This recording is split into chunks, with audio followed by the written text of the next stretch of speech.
जैसे कहीं जाते हैं तो दो चार जोड़ कपड़े लेकर जाते हैं। शादी में गए, विवाह में गए या कहीं कोई आयोजन में, कोई फंक्शन में हम जाते हैं तो चार जोड़ कपड़े लेकर जाते हैं। बोलो, जाते हो कि नहीं जाते हो? जम के तो बोलो, जाते हो ना? दो या चार जोड़ कपड़े अपने साथ में रख लेते हो बैग में और चले जाते हो। कपड़े कौन से रखते हो? अगर हम शादी में जा रहे हैं, कोई फंक्शन में जा रहे हैं, कोई रिसेप्शन में जा रहे हैं या कहीं पर भी हम जा रहे हैं तो हम दो चार जोड़ कपड़े रख कर ले जाते हैं जो अपने ऊपर ठीक लगे। हम वो कपड़ा लेकर जा रहे हैं जो अपने को ठीक लगे, जो अपने को श्रेष्ठ लगे।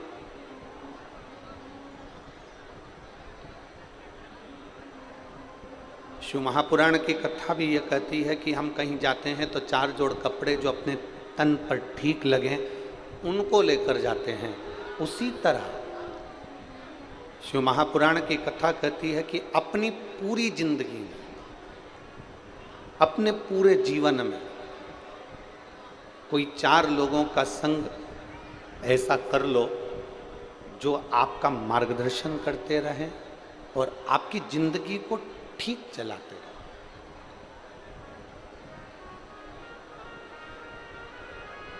और उन चार लोगों में सर्वश्रेष्ठ अगर कोई है तो दो पूर्णता में श्रेष्ठ हैं, एक माता, दूसरा पिता।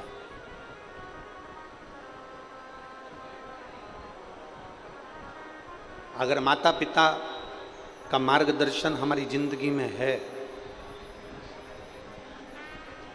माता पिता का मार्गदर्शन हमारे जीवन में है, तो ये निश्चित मानकर चलिए कि आप जिंदगी में कहीं उलझ नहीं सकते। अगर उलझ भी गए तो माता पिता के वचन से और आशीर्वाद से सुलझ कर आगे बढ़ ही जाओ, ये निश्चित है।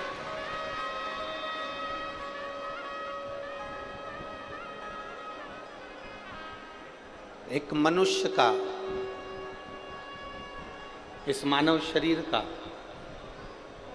प्रथम गुरु होती है उसकी माँ। दूसरे नंबर पर गुरु होता है उसका पिता। तीसरे नंबर पर उसका गुरु होता है उसका शिक्षक। और चौथे नंबर पर गुरु होता है सतगुरु। सतगुरु का नंबर आखिरी में आता है, सतगुरु का नंबर पहले नहीं आया।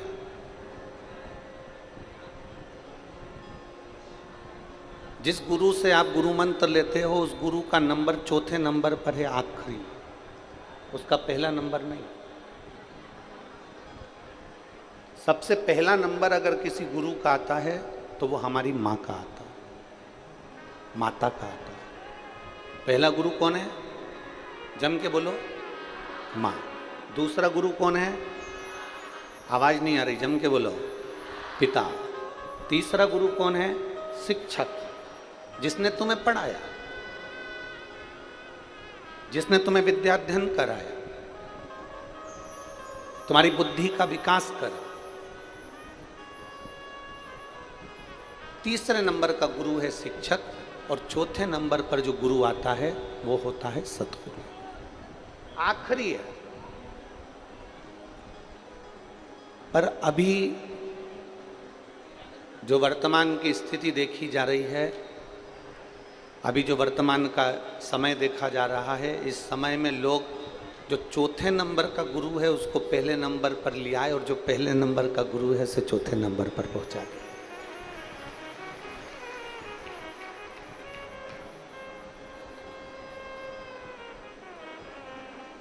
पर यह श्रेष्ठता नहीं है, इसको श्रेष्ठता नहीं है।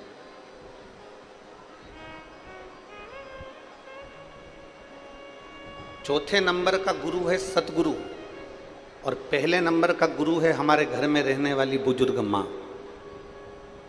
पहले नंबर का गुरु है हमारे घर की माता। आज दुनिया के लोगों ने चौथे नंबर के गुरु को पहले नंबर पर लिया है और पहले नंबर के गुरु को चौथे नंबर पर बिठा दिया। आज के जमाने में कोई गुरु आया तो उसको तो लड्डू खाने को मिल जाएगा, पेड़ा खाने को मिल जाएगा। कोई गुरु आया तो उसका तो बहुत सम्मान हो जाएगा, पर घर में जो पहले नंबर का गुरु है माँ और दूसरे नंबर का जो गुरु है पिता, उसका आदर नहीं हो पाता। पर शिव महापुराण की कथा में सबसे पहला आदर अगर किसी का बताया है तो वो अपने माता और पिता का बताया।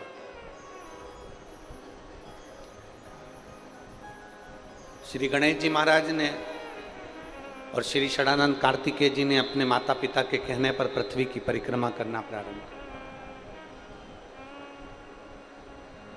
पृथ्वी की परिक्रमा कर रहे हैं। भगवान श्री गणेश जी महाराज और षडानंद कार्तिकेय जब पृथ्वी की परिक्रमा करने के लिए जाते हैं तो षडानंद कार्तिकेय तो मोर पर बैठकर पूरी पृथ्वी का भ्रमण करते हैं, परिक्रमा करते हैं। षडानंद कार्तिकेय तो पृथ्वी की परिक्रमा करने के लिए मोर पर बैठकर जाते हैं और श्री गणेश जी महाराज मूसक पर बैठकर, चूहे पर बैठकर अपने माता पिता की परिक्रमा कर लेते हैं। अपने माता पिता की परिक्रमा कर रहे हैं।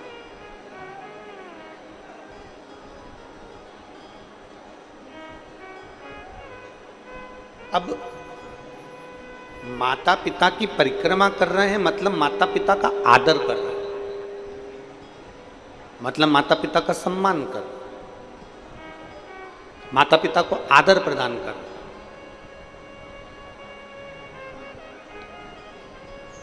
कार्तिकेय जी मोर पर बैठ कर गए, पूरे पृथ्वी की परिक्रमा कर कर आए और गणेश जी महाराज ने अपनी बुद्धि का परिचय दिया और अपने माता पिता की परिक्रमा कर। परिक्रमा जैसे ही पूरी हुई, षडानंद कार्तिकेय जी तो अभी पहुंचे ही नहीं थे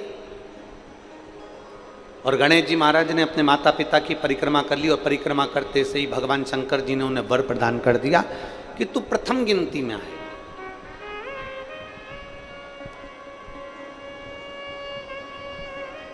सारे देवताओं में तू प्रथम पूजा जाएगा, तेरी गणना प्रथम गिनती में करी जाएगी, तुझे प्रथम गिनती में गिना जाएगा। सब दूर तेरी प्रथम गिनती में तुझे आदर दिया जाएगा, सम्मान दिया जाएगा, सत्कार दिया जाएगा और तू गणों का अध्यक्ष हो गया और तेरा नाम गणेश हो गया। अब जैसे ही श्री गणेश जी महाराज को वर प्राप्त हुआ, इतनी देर में षडानंद कार्तिकेय जी का आगमन हुआ और षडानंद कार्तिकेय जी का आगमन हुआ और षडानंद कार्तिकेय जी ने देखा कि मेरे भाई श्री गणेश जी महाराज को, जो मुझसे छोटा है, वो गणेश जी को प्रथम गिनती का वर दे दिया गया। प्रथम गिनती का वर उसको दे दिया गया। अब कार्तिकेय जी पृथ्वी की परिक्रमा कर कर जैसे ही आए, आते से ही अपनी मां के हृदय से लगकर रोने लगे। जरा शिव महापुराण का ये चरित्र अपनी जिंदगी में उतारिएगा। कई लोगों के मन में एक प्रश्न आता है कि शंकर जी की पूरी परिक्रमा क्यों नहीं होती,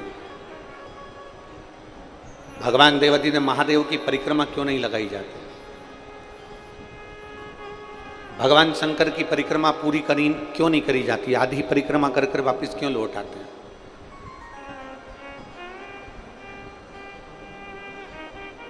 कारण क्या है,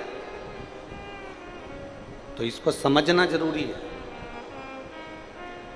षडानंद कार्तिकेय जी ने माता के हृदय से गले लगकर षडानंद कार्तिकेय जी रो पड़े, आंखों में से आंसू बह रहा, नैनों में से जल झलक रहा, तो रो रहे।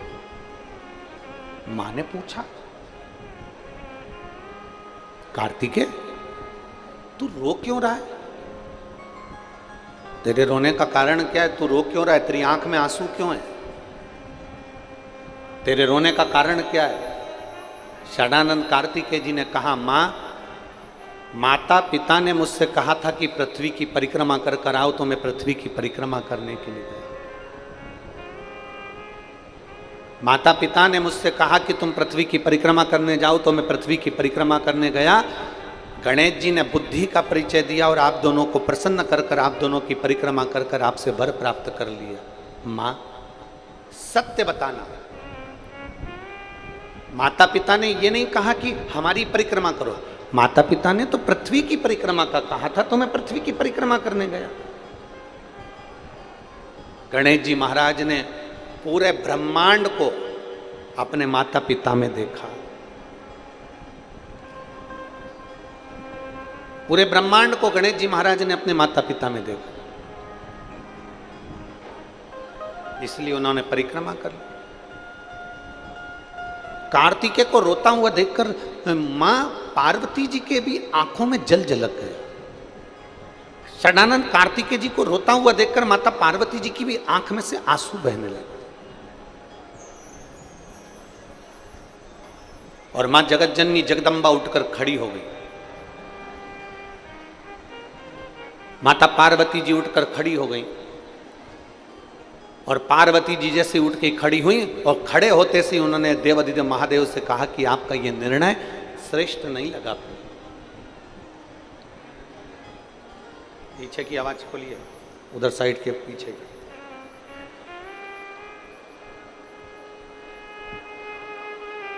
माता पार्वती जी उठकर खड़ी हो गई और माता पार्वती जी जब उठकर खड़ी हुई और खड़े होते से माता पार्वती जी ने देवाधिदेव महादेव से कहा कि ये तुम्हारा निर्णय अच्छा नहीं। आज पहली बार मां अंबा, मां जगदम्बा, मां दुर्गा भवानी, मां पार्वती जी ने पहली बार भगवान शंकर से कहा कि तुम्हारा निर्णय अच्छा नहीं। अभी तक माता ने कभी भगवान देवाधिदेव महादेव से नहीं कहा कि तुम्हारा निर्णय अच्छा नहीं है, पर आज पहली बार माता पार्वती जी कह रही हैं शिव जी से, बाबा आपका यह निर्णय ठीक नहीं, आपका यह निर्णय श्रेष्ठ नहीं। भगवान देवाधिदेव महादेव ने पूछा, क्यों पार्वती, क्या हो गया, हुआ क्या? पार्वती जी कहती हैं आपका निर्णय इसलिए ठीक नहीं है क्योंकि एक बेटे को तो आपने प्रथम गिनती में आने का वर दे दिया और दूसरे बेटे को कुछ नहीं मिला, इसलिए मुझे ये निर्णय ठीक नहीं। एक मां की वात्सल्यता क्या होती है, एक माता का स्नेह क्या होता है। कई बहुएं कह देती हैं कि हमारी सासू मां अपने अपने पतियों से कह देती हैं तुम्हारी माता जी तुम्हारा ध्यान नहीं देती, जेठ जी का ध्यान देती है। जेठानी कहती है देख लो तुम्हारी मम्मी को, देख लो तुम्हारी महतारी को।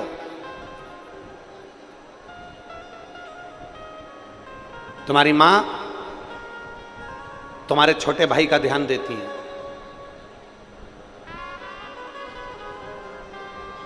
पर ईमानदारी की बात तो यह है, मां कभी अपने बच्चों में भेद नहीं करती है। मां अपने बच्चों को बराबर का दूध पिलाती है और बराबर की परवरिश करती है। मां की जिंदगी में कभी भेद नहीं होता, मां भेद नहीं करती। मां ने कभी भेद करा ही नहीं। ये कथा शिव महापुराण की जो कथा कह रही है, पार्वती जी की आंखों में जल भर गया, माता पार्वती जी रो रही हैं, माता पार्वती के नैनों में अश्रु भरा गए, माता पार्वती जी की आंखों में से जल झलक रहा है और देवाधिदेव महादेव से कहती हैं पार्वती जी आज आपका ये निर्णय मुझे स्वीकार नहीं है, आज आपका निर्णय अच्छा नहीं है, आपने जो निर्णय लिया ये मुझे ठीक नहीं लगा।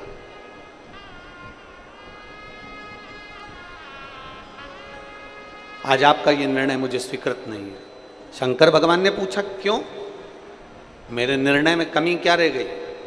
मैंने तो जो निर्णय दिया सही निर्णय दिया, मैंने गणेश जी को प्रथम गिनती में दे दिया, और क्या चाहिए?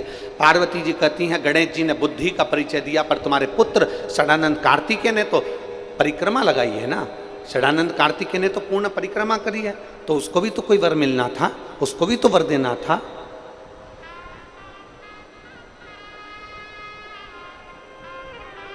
कोई वर षडानंद कार्तिकेय जी के सम्मुख में नहीं आया, तब माता पार्वती जी ने शंकर भगवान से वचन मांग लिया। और पार्वती जी ने शिव जी से वचन मांगा कि आप मुझे वचन दो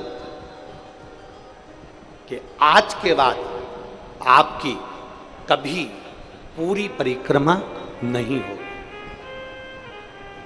आज के बाद आपकी कभी पूर्ण परिक्रमा नहीं होगी। गणेश जी की पूरी परिक्रमा हो जाती है, देवी जी की पूरी परिक्रमा हो जाती है, सारे देवताओं की, राम हो कृष्ण हो, सारे देवताओं की पूर्ण परिक्रमा हो जाती है, पर शंकर भगवान की पूर्ण परिक्रमा नहीं होती, क्योंकि उन्होंने माता पार्वती जी को कार्तिकेय षडानंद कार्तिकेय के मुख को देखते हुए वचन दिया।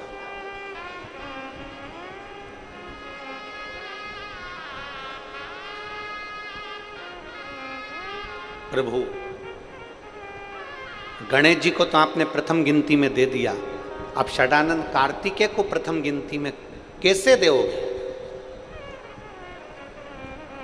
ऐसा क्या करा शंकर भगवान ने कि षडानंद कार्तिकेय को भी प्रथम गिनती में दे दिया? तो कहा,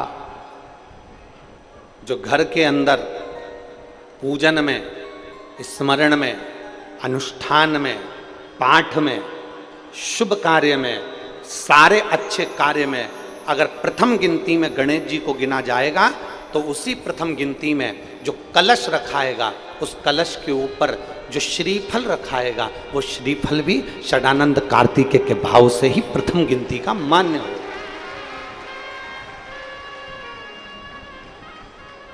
अब पूजन वाली जगह पर गणेश जी का स्थान होता है, पूजन वाली जगह पर पार्वती जी का स्थान होता है, पूजन वाली जगह पर महागौरी का स्थान होता है, पूजन वाली जगह पर सारे देवताओं का स्थान होता है। लोग कहते हैं शंकर जी के बड़े पुत्र कार्तिकेय का स्थान कहाँ पर है? तो शिव महापुराण की कथा कहती है, जब हम कलश को भरकर रखते हैं और उसके ऊपर आम के पत्ते या कोई पान के पत्ते या श्रीफल को जब रखते हैं, तो जो श्रीफल कलश के ऊपर रखाया जाता है, वो श्री षडानंद कार्तिकेय का स्थान निश्चित कर देता है।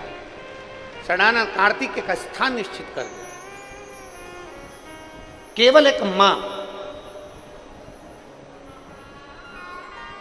केवल एक, जो अपने बच्चों को कभी रोता हुआ नहीं देखना चाहती, केवल एक। महाराज,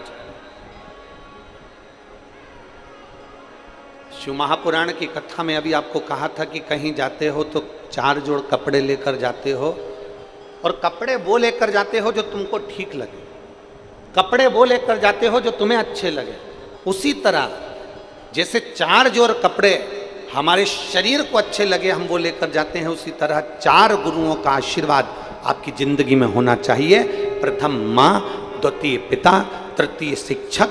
जिस शिक्षक ने तुमको पढ़ाया है, जिस शिक्षक ने तुमको स्कूल में, कॉलेज में, विद्यालय में तुमको पढ़ाया है, वो शिक्षक का आशीर्वाद भी तुम्हारे साथ होना चाहिए। और चौथे नंबर पर आखिरी में आता है सतगुरु, उस गुरु का आशीर्वाद भी आपके पास होना चाहिए। पर सबसे पहले अगर आशीर्वाद की जरूरत है तो घर की माता और पिता का आशीर्वाद।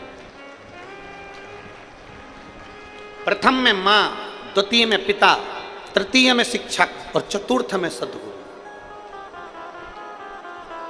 और मत बुरे कर्म कर बंदे, वरना पछताएगा, भगवान की आंखों से तू बच नहीं पाएगा, तू बच नहीं पाएगा। अरे ओ अज्ञानी मत करना नादानी, अरे ओ अज्ञानी मत करना नादानी। तेरे कर्म का फल भी तू ही पाएगा, जैसा किया तूने तेरे आगे आएगा। मत बुरे कर्म कर वरना पछताएगा, भगवान की आंखों से तू बच नहीं पाएगा, तू बच नहीं पाएगा। अपने कर्म के अनुकूल हमें फल भोग, अपने कर्म के अनुरूप।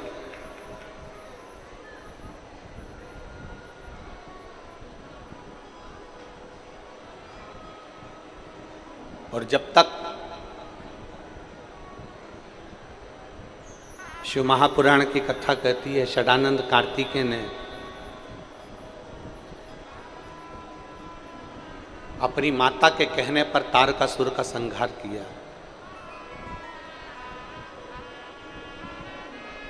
अपनी माता के कहने पर तारकासुर का संहार किया।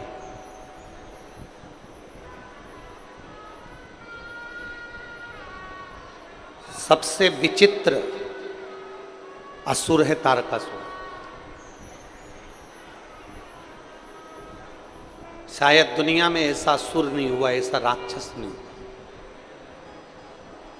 सबसे विचित्र असुर है तारकासुर, सबसे विचित्र असुर।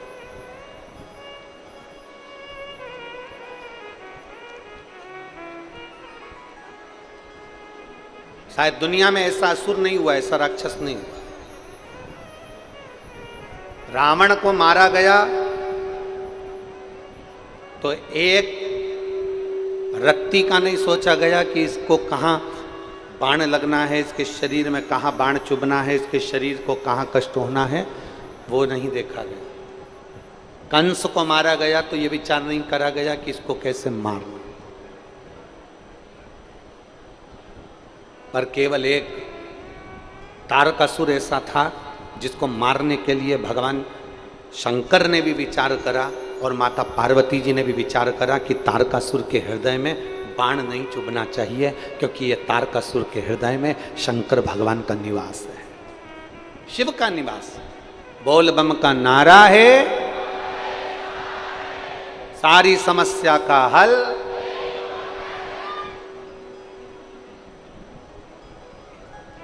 इसके हृदय में शिव बसा हुआ, इसके दिल में भगवान देवाधिदेव महादेव का निवास।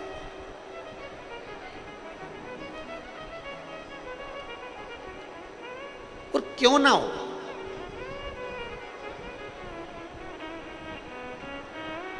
हमने एक बात कही थी, आप लोगों के स्मरण में है कि नहीं वो पता नहीं। कथा के पहले दिन एक बात कही थी, अच्छा कर्म करो चाहे बुरा कर्म करो, सत्य बोलो चाहे असत्य बोलो, भला कर रहे हो कि बुरा कर रहे हो, अच्छा कर्म कर रहे हो कि बेकार कर्म कर रहे हो, झूठ बोल रहे हो कि असत्य बोल रहे हो, सत्य बोल रहे हो कि असत्य बोल रहे हो। दुकान पर से भी व्यक्ति दुकान बंद कर कर घर पर आता है, बोलो जम के आता है कि नहीं आता है? अरे बोलो तो, आता है। सर्विस करने जाता है तो सर्विस कर कर वापिस अपने जम के बोलो जरा घर पर आता है। घूमने जाता है तो घूम कर व्यक्ति वापिस अपने घर पर आता है। व्यक्ति कहीं पर भी जाए, तीर्थ करने जाएगा तो भी अपने घर पर आएगा, घूमने जाएगा तो भी अपने घर पर आएगा, दुकान जाएगा तो भी अपने घर पर आएगा, कहीं सर्विस पर गया तो भी अपने घर पर आएगा। वो दुकान पर क्या कर रहा है, ऑफिस में क्या कर रहा है, घूमने गया तो क्या कर रहा है, पर आखिरी में आता अपने घर पर है। उसी तरह शिव महापुराण की कथा कहती है, अच्छा कर्म करो चाहे बेकार कर्म करो, सत्य बोलो चाहे असत्य बोलो, चाहे कैसी भी जिंदगी जियो, पर शिव महापुराण की कथा कहती है कि रोज मेरे भोलेनाथ के मंदिर जरूर जाया करो, क्योंकि व्यक्ति का वहां पाप आधा समाप्त हो जाता है।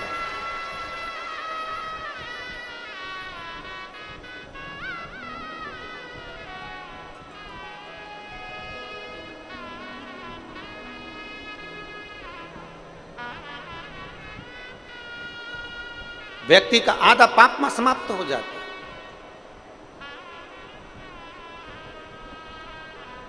कपड़ा रखने की पेटी होती है, आप लोगों क्या है कि नहीं, जरा हाथ उठाओ जरा। कपड़ा रखने की पेटी, सूटकेस, अटैची, पेटी, अरे बोलो तो जम के, सबके यहाँ है। कपड़ा रखने की पेटी होती है,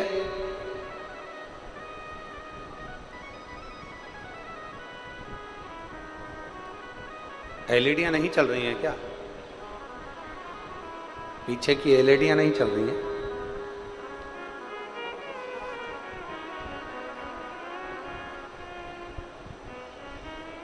कपड़ा रखने की पेटी होती है,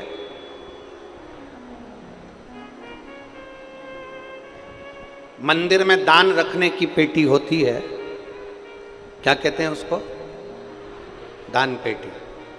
कपड़ा रखने की पेटी होती है, धन रखने की पेटी होती है, वस्त्र रखने की पेटी होती है, सामान रखने की पेटी होती है, पर पाप को रखने की कोई पेटी नहीं होती। कोई पेटी नहीं है पाप रखने।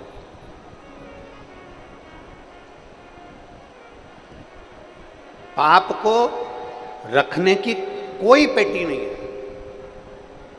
बस इतना जरूर है कि मनुष्य से प्रतिदिन पाप होता है। ऐसा कोई संसार में नहीं जन्मा जिससे पाप ना हुआ। पाप ना हुआ। कल एक बहन का एक प्रश्न था, कथा पूरी हो गई थी तो हम उस प्रश्न का उत्तर नहीं दे पाए। वो प्रश्न आपका और हमारा सबका है। एक बहन ने प्रश्न किया था, गुरुजी आप कहते हो मंदिर में सफाई करो, आप कहते हो मंदिर में झाड़ू लगा लो, पोछा लगा लो, साफ कर दो, पर मंदिर में कोई मीठा चढ़ा जाता है तो थोड़ी छोटी छोटी चींटियां हो जाती हैं, चींटे हो जाते हैं मंदिर के अंदर, छोटे छोटे चीटा चीटी हो जाते हैं, और हम जब साफ करते हैं ना तो वो चीटा चीटी मर जाते हैं। ये केवल उस महिला का प्रश्न नहीं है, ये आप और हमारा सबका प्रश्न है।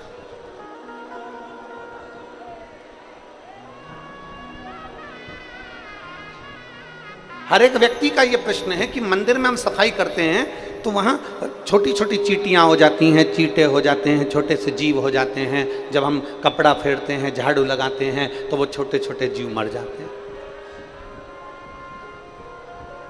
अब वो जीव मर गए, छोटे छोटे जीव समाप्त हो गए, तो उसका पाप तो हमारे माथे चढ़ेगा ना गुरुजी, हमारे माथे पर वो पाप तो चढ़ेगा। शिव महापुराण की कथा कहती है, भगवान देवादिदेव महादेव का चरित्र कहता है। आप मंदिर की सफाई कर रहे हैं, आप मंदिर की देखभाल कर रहे हैं, आप परमात्मा के चरणार विंद की देखभाल कर रहे हैं।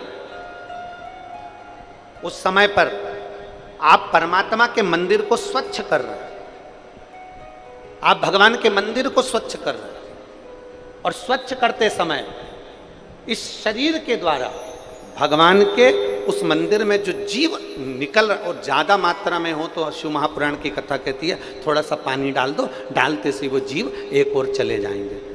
प्रयास ये करा करो कि अपने द्वारा, इस शरीर के द्वारा कोई जीव की हत्या ना हो, कोई जीव समाप्त ना हो, कोई जीव की हत्या ना। प्रयास ये करो अपने द्वारा भी किसी जीव की हत्या ना हो और कोई जीव को कष्ट ना हो। और मान लो मंदिर में सफाई करने गए, चींटी आ गई, मंदिर में सफाई कर रहे थे, चींटा आ गया, मंदिर में सफाई कर रहे थे, कोई झिंगूर आ गया, मंदिर में सफाई कर रहे थे, कोई जीव जंतु आ गया, तो एक काम करो, थोड़ी देर के लिए उसको झाड़ू से एक साइड कर कर पानी से उसको एक और कर दीजिए। प्रयास करो कि हमसे कोई पाप कर्म ना। और अनायास, अचानक, बिना सोचे, बिना समझे अगर शरीर से सफाई करते समय कोई जीव चला भी गया है तो देवादिदेव महादेव के चरणों में उसकी गति प्राप्त हो जाती है, शिव उसको स्वीकार कर लेता है। अनायास, कोई बिना सोचे समझे, कोई अड़भंग भाव में चला। और तेरी कृपा बिना ना हिले एक भी। अब जरा विचार करिएगा, तेरी कृपा बिना न हिले एक भी। अगर उस जीव की मुक्ति होना है और मंदिर के अंदर होना है तो तुम पहुंचे। प्रेरणा ही नहीं देता, तुम जाते ही नहीं, पहुंचते ही नहीं। शिव महापुराण की कथा कहती है प्रत्येक मनुष्य से 4 स्थान पर पाप होता है। दुनिया का कोई महाराज तुमसे आकर कह देना कि मैं पापी नहीं हूं, मैंने पाप नहीं किया, तो मान लेना पक्का झुठेला है, पक्का झुठेला। संसार में अगर जन्म लिया है तो 4 स्थान पर पाप होता है। पहला, झाड़ू लगाते समय, बुआरी लगाते समय छोटे छोटे जीव मर जाते हैं, उसका पाप माथे चढ़ जाता है। दूसरे नंबर पर अग्नि जलाते समय, रसोई बनाते समय, आग जलाते समय, कहीं बैठे हैं, लाइटें जल रही है, छोटे छोटे जीव मर जाते हैं, उसका पाप माथे चढ़ जाता है। तीसरा स्थान, कपड़े धो रहे हो, बर्तन धो रहे हो, पानी का प्रयोग कर रहे हो, स्नान कर रहे हो, छोटे छोटे जीव वहां मर जाते हैं, उसका पाप माथे चढ़ जाता है। चौथा स्थान, चलकर कहीं जा रहे हो, आपके पांव के नीचे छोटे छोटे जीव मर जाते हैं, उसका पाप माथे चढ़ जाता है। शिव महापुराण की कथा कहती है कपड़ा रखने की पेटी होती है, धन रखने की पेटी होती है, दान रखने की पेटी होती है, पाप रखने की पेटी नहीं होती। पाप हर मनुष्य के सिर पर चढ़ा रहता है, और मनुष्य के सिर पर पाप चढ़ा रहता है तो उसको शिव महापुराण की कथा में, भागवत कथा में, राम कथा में, मंदिर में, देवालय में, शिवालय में प्रतिदिन जाना चाहिए। जाते से ही वो सिर जब नीचे झुकाता है, उसका सारा पाप नीचे गिर जाता है और वो निर्मल हृदय से अपने घर को जाता है। निर्मल मन से भगवान से दरवाजे से वो अपने घर को जाता है।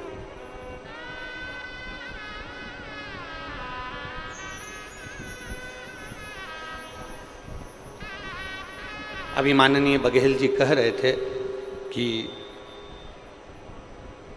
46 डिग्री टेम्परेचर, और यहाँ खड़े होकर वो बोल रहे थे कि इतना जन सैलाब बड़ा कठिन काम है। ये शब्द हैं, बड़ा कठिन काम है, इतना जन सैलाब और 46 डिग्री टेम्परेचर।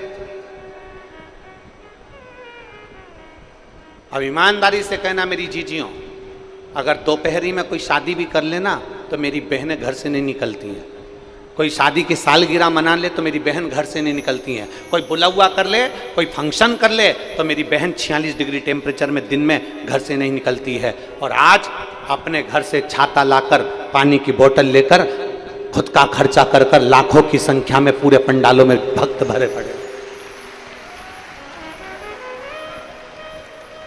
शायद मैं तो इतना जरूर कहूंगा कि आस्था चैनल के कैमरामैन के कैमरे में भी वो लेंस नहीं है जो यहाँ से पीछे तक और पीछे से दाएं बाएं जहाँ जहाँ लोग बैठे हैं उसको कैच कर सके। वो लेंस में भी इतना पावर नहीं होगा कि आखिरी छोर तक कैच कर ले।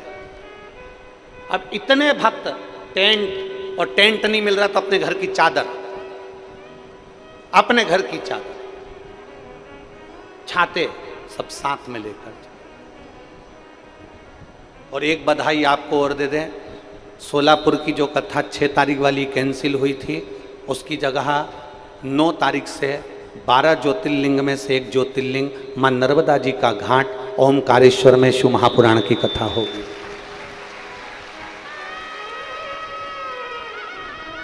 नौ जून से 15 जून तक ओमकारेश्वर 12 ज्योतिर्लिंग में से एक ज्योतिर्लिंग भगवान ओमकारनाथ नर्मदा जी का घाट, वहाँ शिव महापुराण की कथा 1 बजे से 4 बजे तक प्रतिदिन आपको श्रवण करने को मिले।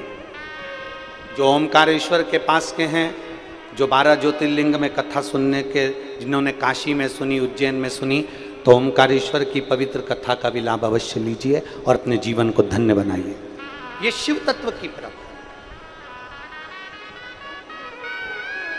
9 तारीख से 15 तारीख तक चलेगी और फिर 18 तारीख से गंडई में फिर शिव महापुराण की कथा छत्तीसगढ़ की पवित्र भूमि पर प्रारंभ हुई। शिव तत्व की प्राप्ति।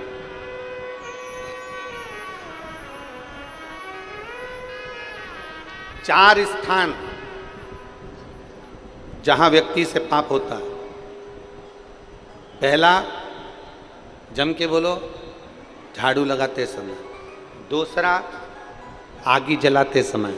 तीसरा, बोलते जाओ, पानी, कपड़ा, बर्तन, स्नान करते समय। चौथा, चलकर कहीं जा रहे हैं, अपने पाँव के नीचे छोटे छोटे जीव मर जाते हैं, उसका पाप माथे चढ़ जाता है। ये पाप कर्म हमारे मस्त। और इस पाप कर्म को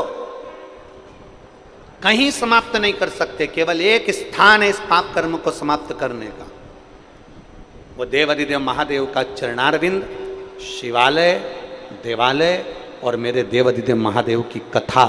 जहां जाकर आप बैठते हो तो पाप अपने आप समाप्त होता चले जाता है, अपने आप।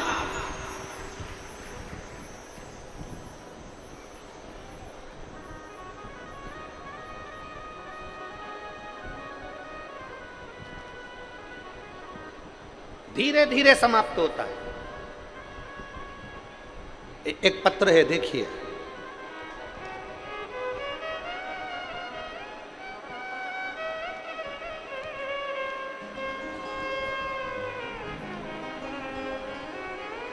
मैं अमिता यादव, पति भरत यादव, ग्राम केथा, जिला बिलाईगढ़, जिला बिलाईगढ़, मेरा मोबाइल नंबर ये है, कहीं बैठी हो तो हाथ हिलाइएगा।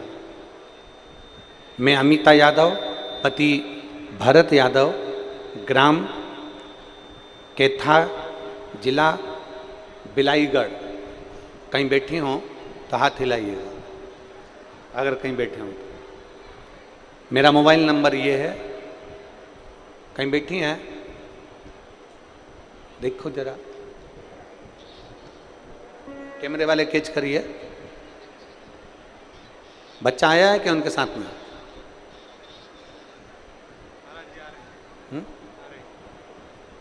बच्चा लाए हैं साथ में? अगर बच्चा लाई हैं तो ला सकती हैं, लेकर उसको व्यासपीठ पर आ सकती हैं।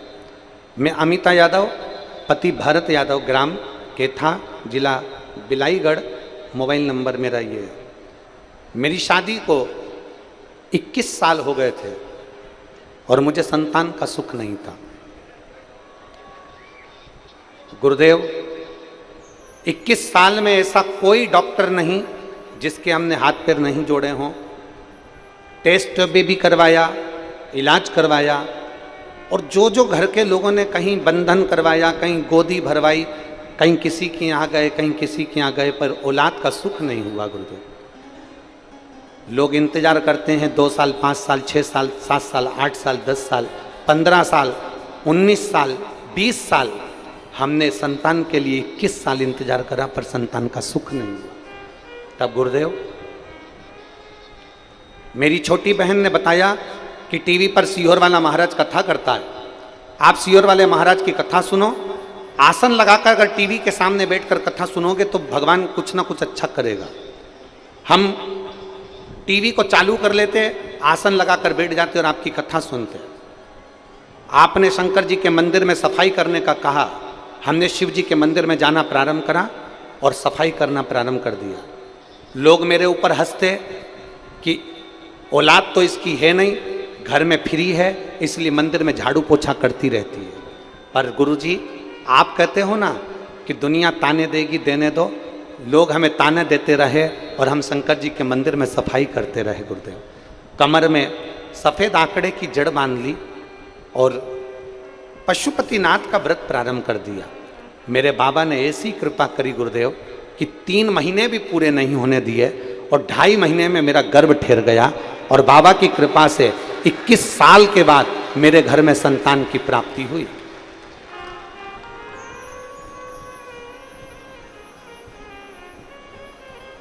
आपने सावन के महीने में कहा था, ऑनलाइन अभिषेक कराया, उस अभिषेक को भी मैंने करा और बाबा की कृपा से बेलपत्री के वृक्ष के नीचे पूजन करी। आज शिव की कृपा से मेरे घर में संतान की प्राप्ति 21 साल के बाद हुई, जिसका फोटो मैं लगा रही हूँ और लेकर आई। फोटो भी आप लोग एलईडी पर और आस्था चैनल पर बच्चे का फोटो देख सकते हैं। जो और पत्र को भी देखिए, पत्र में उन्होंने लिखा 21 साल के बाद संतान का सुख प्राप्त हुआ है 21 वर्ष। ये शिव तत्व है, ये शंभु, ये ओघड़ी, ये शंकर। और तेरी कृपा बिना न हिले एक भी लेते हैं श्वास तेरी कृपा से। बखान क्या करूं मैं राखों के ढेर का, चपटी भभूत में खजाना। एक विश्वास प्रबल करिए।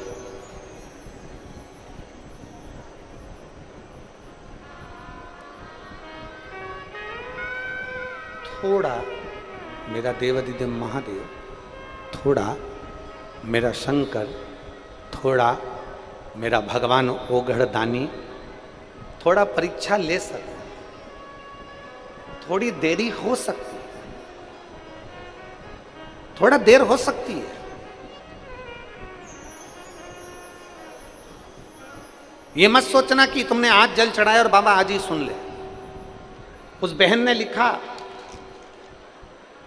कि लोग झाड़ू पोछा करते समय मंदिर में हम झाड़ू लगाते तो लोग कहते औलाद तो हुई नहीं है, घर से फ्री है, इसलिए मंदिर में सफाई करती रहती। देंगे लोग ताने।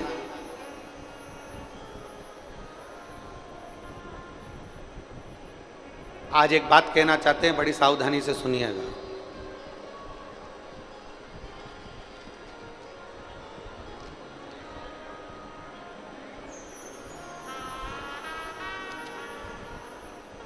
प्रशंसा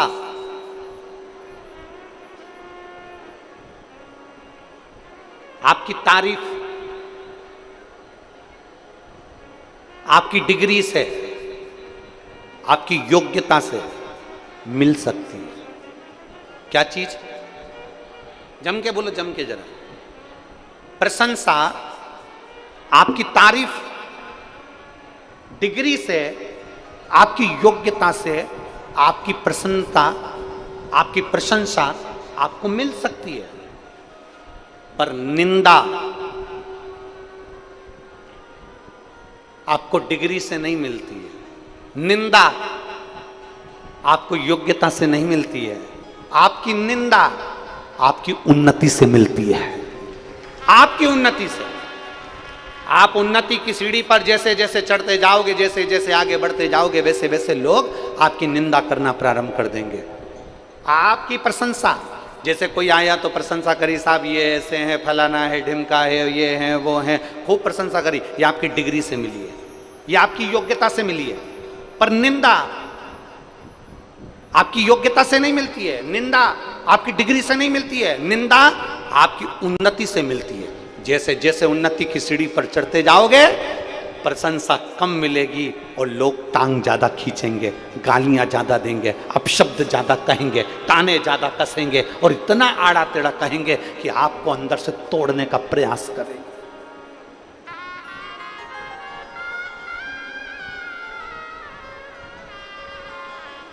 आपको अंदर से तोड़ने का प्रयास करें और इतना तोड़ देंगे अंदर से कि आप विचार करते रहेंगे, क्या मैंने गलत कह दिया, क्या मैंने गलत व्यवहार कर दिया, क्या मैंने गलत विचार कर लिया।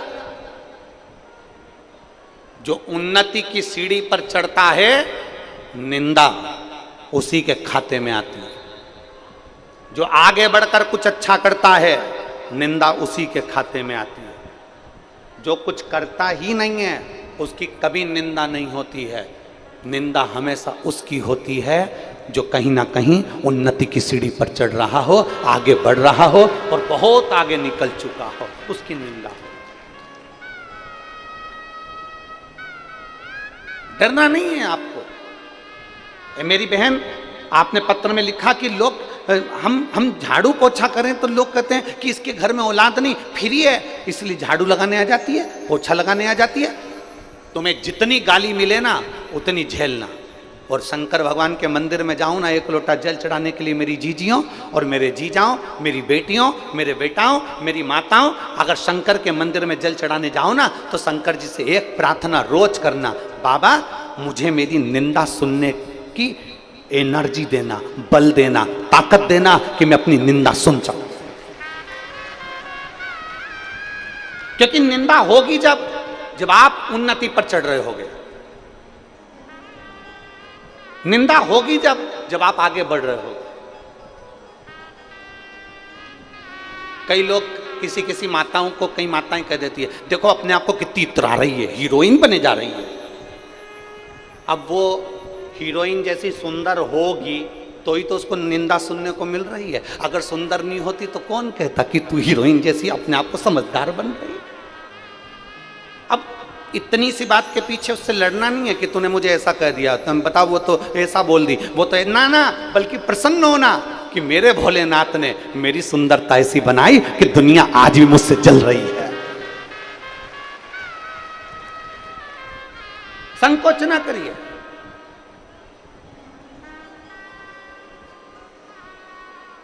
खेती पर काम कर रहे हो,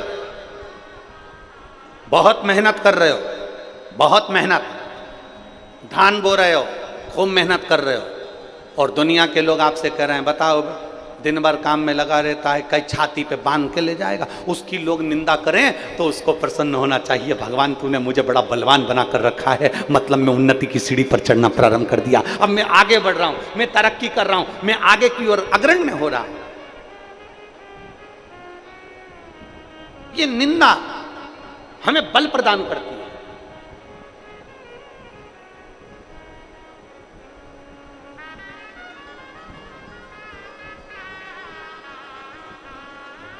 और हमने पहले भी कथा में कहा कि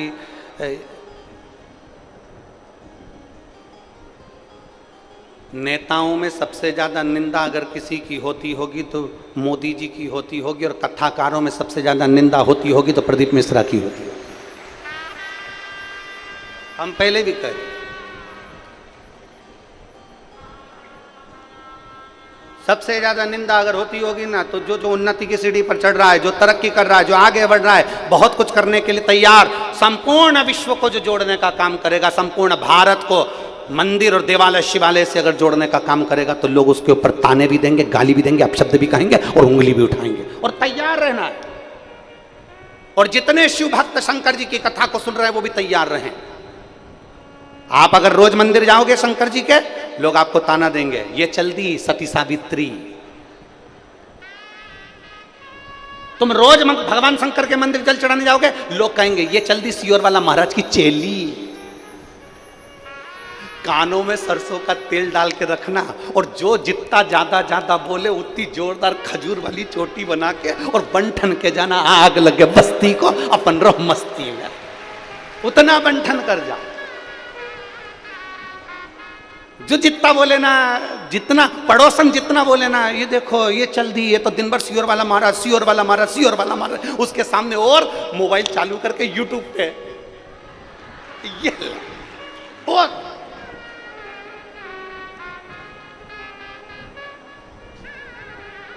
कथा में आके लोग अपना फोटो खींचते हैं।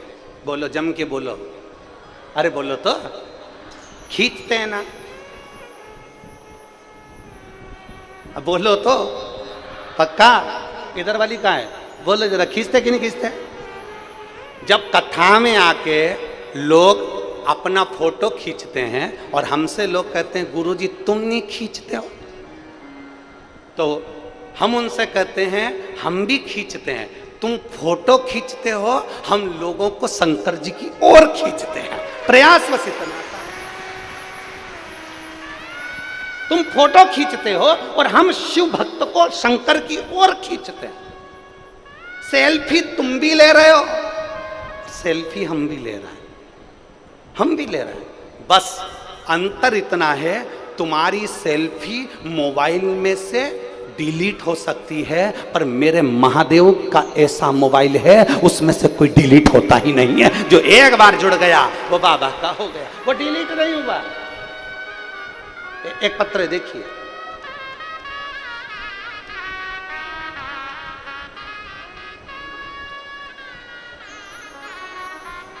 राजेश्वरी यादव, पति श्री विष्णु प्रसाद यादव, नगर पालिका परिषद अमलेश्वर, तहसील पाटन, जिला दुर्ग की निवासी हूँ। कहीं बैठी हो तो हाथ हिला सकती हैं, अगर कहीं बैठी हो तो हाथ हिला सकती हैं। राजेश्वरी यादव, पति श्री विष्णु प्रसाद यादव, नगर पालिका परिषद अमलेश्वर, तहसील पाटन, जिला दुर्ग की निवासी हूँ। मैं महादेव की कृपा का क्या बखान करूँ। गुरुदेव, दुनिया भले आपके लिए कुछ भी कहे, पर आपकी वाणी शिव की वाणी होती है, शंकर उसे स्वीकार करता है। गुरुदेव, शादी को 10 साल हो गए थे और संतान का सुख नहीं था, हमारी कोई संतान नहीं थी। डॉक्टरों का इलाज करवाते करवाते 10 साल निकल गए, लोगों से गोदी भरवाई, झोली भरवाई, पर कोई हल नहीं निकला। टेस्ट पे भी करवाया, कोई हल नहीं निकला। तब निराश होकर 10 साल बाद अब क्या औलाद होगी, तब हमने पहली बार 2022 में आपकी शिव महापुराण की कथा सुनी, पशुपतिनाथ का व्रत किया और शिव जी के मंदिर में जाकर सफ़ेद आंकड़े की जड़ का प्रयोग करा। बाबा का मैं क्या गुणगान करूं गुरुदेव। आप कहते हो देवता देते हैं पल्ला झाड़कर और महादेव देता है छप्पर फाड़कर। मेरे बाबा ने ऐसी कृपा कर दी कि 2.5 महीने के अंदर मेरा गर्भ ठहर गया और 12 फरवरी 2023 को मेरे घर में 2 बच्चों ने जन्म जुड़वा लिया। ये शिव तत्व है। जो घड़ी जिसके फोटो लगा रही हूँ, अगर बैठी हो और बच्चे हों साथ में तो लाकर लेकर आ सकते हैं। बच्चों का फोटो लगा रही हैं, देखिए एलईडी पर दोनों बच्चों का फोटो लग रहा है। आस्था चैनल पर भी देख सकते हो, एलईडी पर भी देख सकते हो दोनों बच्चों। ये शिव तत्व है, ये शंभु, ये ओ घड़ी। तो यहां तो शिव कह रहा है, यहां शास्त्र वर्णन कर रहा है। खाली न जाता कोई तरसे तुम्हारे, खाली न जाता कोई तरसे तुम्हारे, मैं भी खड़ी हूँ नन्ही बाने अपने गए लगा लो गिरा जा रहा उठा लो भोले अपने दर से अब तो ना टालो, गिरी जा रही हूँ उठा लो। एक भरोसा जागृत करो, एक विश्वास जागृत करो, और भरोसा और विश्वास अगर पक्का है तो शिव मिलेगा जरूर।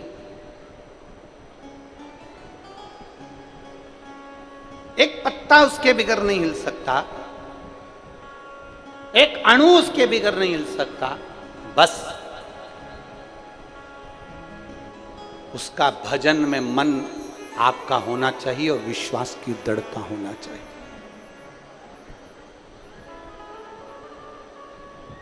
लोग पूछते हैं गुरुजी, शिव महापुराण का पंडाल में बैठने का आप कहते हो कि पंडाल में बैठकर कथा सुनो, शिव महापुराण के पंडाल में जाओ, रोज नहीं जा सकते तो कम से कम 7 दिन में 1 दिन जाओ, 7 दिन में पूरा 1 दिन नहीं जा सकते तो कम से कम आधा घंटा जाओ। जैसे पहले शास्त्र कहता है कि 24 घंटे भजन करो। 24 घंटे कौन भजन करे? छत्तीसगढ़ की माताएं करती होंगी तो बात दूसरी है, हम तो नहीं कर पाते। शास्त्र कहता है 24 घंटे भजन करो, संत कहते हैं 24 घंटे भजन करो, कोई 24 घंटा भजन नहीं कर पाता। फिर संतों ने कहा 24 घंटा नहीं कर सकते तो कम से कम 12 घंटा भजन करो। 12 घंटा करते हो? नहीं कर। ये बात तो सत्य है, छत्तीसगढ़िया सब ले लो। एक बात तो है ये धान के कटोरे की, छत्तीसगढ़ की एक बात तो कहेंगे कि अगर ओरिजिनल छत्तीसगढ़िया है ना तो वो झूठ बोलता ही नहीं है, वो सत्य ही पर टिका रहता है। अगर ओरिजिनल है तो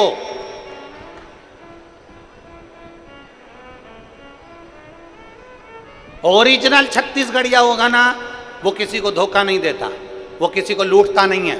ओरिजिनल छत्तीसगढ़िया किसी के ऊपर व्यर्थ की बात नहीं करेगा, लूटेगा नहीं, अपशब्द नहीं कहेगा, गरीबी में गुजरान कर लेगा, 2 रोटी अचार के साथ खा लेगा, चावल भले सब्जी नहीं होगी तो कोरा नमक से खा लेगा, पर ओरिजिनल छत्तीसगढ़िया कभी किसी को अपशब्द नहीं कहता, ताना नहीं देता, गाली नहीं।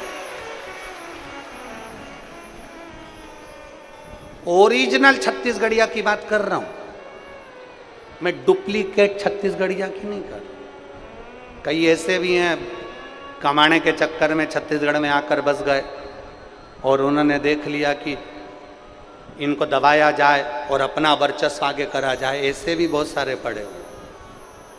पर जो ओरिजिनल है ना छत्तीसगढ़िया, वो कभी किसी को कष्ट नहीं देता, किसी को दुख नहीं देता, वो अपने काम में लगा रहता है और भगवान की भक्ति में लगा रहता है। Original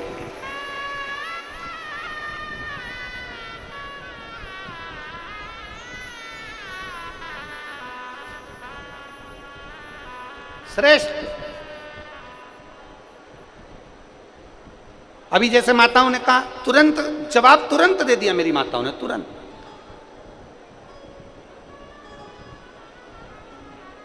originality.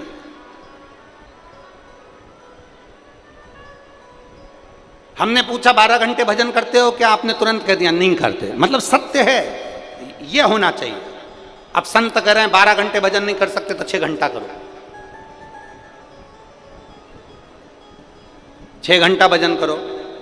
6 घंटा नहीं कर सकते तो 3 घंटा करो, 3 घंटा भजन नहीं कर सकते तो 1.5 घंटा करो, 1.5 घंटा नहीं कर सकते तो 15 मिनट करो, 15 मिनट भजन नहीं कर सकते 5 मिनट करो, 5 मिनट भजन नहीं कर सकते 1 मिनट करो, 1 मिनट भजन नहीं कर सकते तो चुल्लू भर पानी में डूब मरो।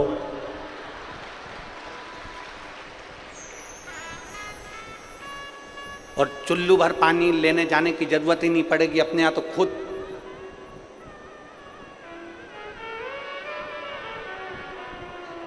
इतनी जोरदार नदी बह रही है, अपने यहाँ तो चुल्लू भर पानी में डूब मरो। अगर भगवान का भजन नहीं कर सकते, मनुष्य देह प्राप्त करने के बाद भी इस मानव शरीर को 3.5 करोड़ रोम छिद्र भगवान ने दिए हैं और 21,600 श्वास प्रतिदिन शरीर में से निकलती है। अगर एक श्वास भी तुम भगवान को अर्पित नहीं कर सकते तो मानव देह पाना बेकार है, तुम्हारा मनुष्य शरीर बेकार है।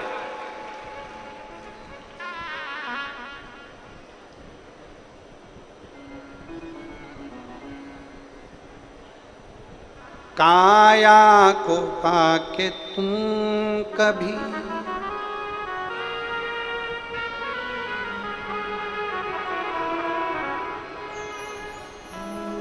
को पाके तुम कभी अभिमान ना करो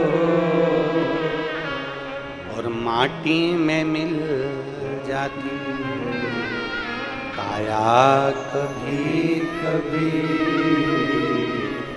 होती है अपने अमलेश्वर में शिव पुराण कभी कभी। और दौलत को पाके तुम कभी अभिमान ना करो, दौलत को पाके तुम कभी अभिमान ना करो। कोरोना में दौलत बैंक में पड़ी रही और व्यक्ति खुद के बच्चे अंतिम संस्कार तक करने नहीं गए, खुद के बच्चे। और धन्यवाद देना हॉस्पिटल में काम करने वाले उन कर्मचारियों को, धन्यवाद देना पुलिस प्रशासन को, धन्यवाद देना सरकार को। घर के बच्चे बाहर नहीं निकल रहे थे और हॉस्पिटल में काम करने वाला वो कर्मचारी, झाड़ू पोछा लगाने वाला वो साधारण कर्मचारी, एक पुलिस वाला रोड पर खड़े होकर पूरी ड्यूटी दे रहा था। धन्यवाद देना, तुम्हारे बच्चे आगे नहीं आए और वो गवर्नमेंट के काम करने वाले एक छोटा सा छोटा कर्मचारी जिनको देखकर लोग कहते हैं ये झाड़ू लगाने वाला, ये पोछा लगाने वाला, ये काम करने वाला, वो काम करने वाला, वो उस बॉडी को उठाते थे और अंतिम संस्कार कर कर आते थे। एक धन्यवाद उनको देना जिन्होंने उस समय पर यह नहीं देखा कि हम कहाँ हैं। नहीं तो वो भी छुट्टी ले लेते। हम नहीं कर सकते नौकरी, हमें कोरोना हो गया तो, हम मर गए तो वो छुट्टी